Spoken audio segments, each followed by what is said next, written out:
সংসারের হাল ধরতে বাড়তি ইনকামের পথ হিসেবে সেলাই মেশিনকেই বেছে নিয়েছেন শাহনাজ বেগম। পরপর ৯টি নদী ভাঙনের ফলে প্রায় সহায় সম্বলহীন হয়ে পড়ে তার পরিবার। স্বামীর একার আয়ে সংসার চালাতে হিমশিম খেতে হয় তাকে।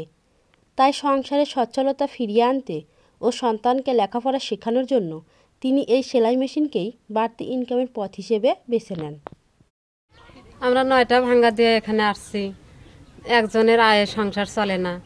সারাদিন হাঁস মুরগি বর্গি ছাগল এগুলো দেখাশোনা করি, তারপরে অবসর টাইমে মেশিনের কাজ করি। আমার স্বামী এটাতে কোনো দিন বাধা দেয় না। এখন আমার স্ত্রী দর্জির কাজ করে এবং আমি অন্য কাজ করে সংসারের সারাদিন কর্মব্যস্ততার মধ্যেও সে সেলাইয়ের কাজ করে এবং আমি তাকে বিভিন্ন সময় বিভিন্নভাবে সহায়তা করি। সারাদিন বিভিন্ন কর্মব্যস্ততার পর অবসরে তিনি এই কাজ করে থাকেন। শাহনাজ মনে করেন পরিশ্রমী সৌভাগ্যের চাবিকাঠি। পরিশ্রম ছাড়া কেউ কোনো দিন উন্নত করতে পারবে না। পরিশ্রম করলে তারপরে উন্নতি হবে।